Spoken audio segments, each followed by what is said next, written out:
Supergiant Games, Hades, does so many things right in terms of design, balancing, story, characters, and representation that I could talk about it for hours. However, today I'd like to tackle the very dense, fascinating topic of difficulty in relation to accessibility in video games. I'm not being facetious either. This topic is controversial to say the least. Personally, as a fan of the Dark Souls franchise, I could say that those games would simply not be the same without their steep learning curve and fascinating approach to design.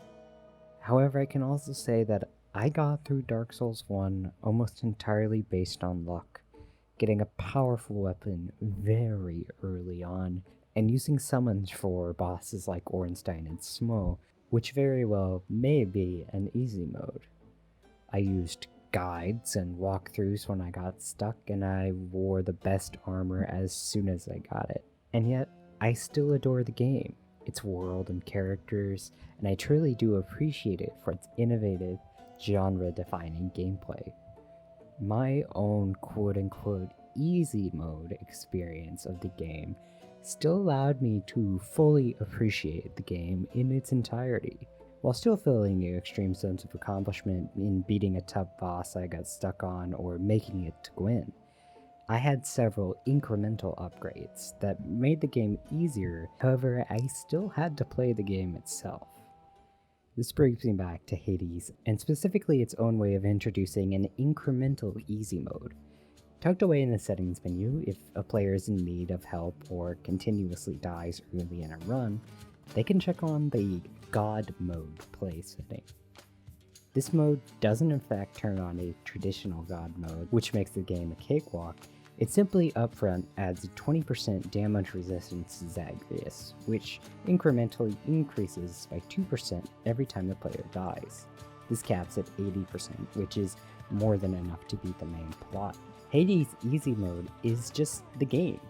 The player turns it on and off at their own discretion at any time, deals the same amount of damage, levels your weapons and traits the exact same way as any other player, and still accesses the plethora of wonderfully filled out, gorgeous characters. No strings attached. In fact, God mode allows a player a bit of a training session, something of a multi-stage practice run for when they feel comfortable enough to either turn it off or just want a bit more of a challenge. This mode gives players who need it an incremental upgrade, while still forcing them to actively engage with the game and its systems in a way that can still offer a fair challenge. Many people want to get into games like Dark Souls for their world and lore. However, on a technical level, they struggle with actually just playing the game. On the other hand, there's a small group of players who are rather exclusionary. Instead of offering help to players who are struggling, simply leave them to their own devices. God mode in Hades offers an olive branch to both of these types of players, giving those who want it an optional, harder modifier of the base game in the heat system, and the optional inclusion of God mode for the players who need it. I'm not saying that all games would absolutely benefit from this kind of difficulty setting, but more players may have gotten into the actual game of something like Dark Souls had it had the inclusion of something similar.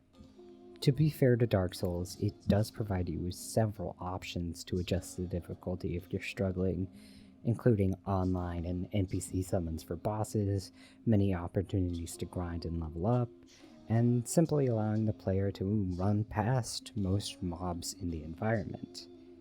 However, if a player fails to realize those things or is simply shunned by the fan base of the games, the incentive to go back to the game dwindles quickly.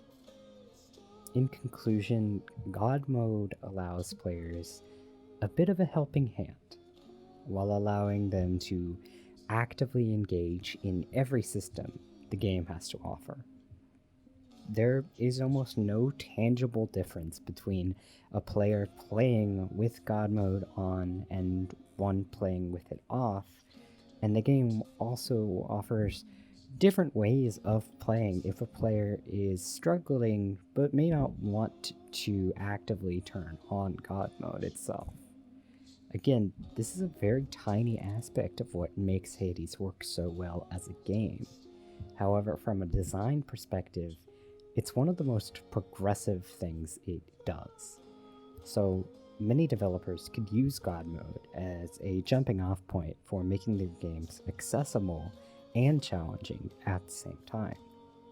So the next time you're in the underworld, make sure to meet your loving shade, share some nectar with a friend, and give a helping hand to players in need. Thanks for watching.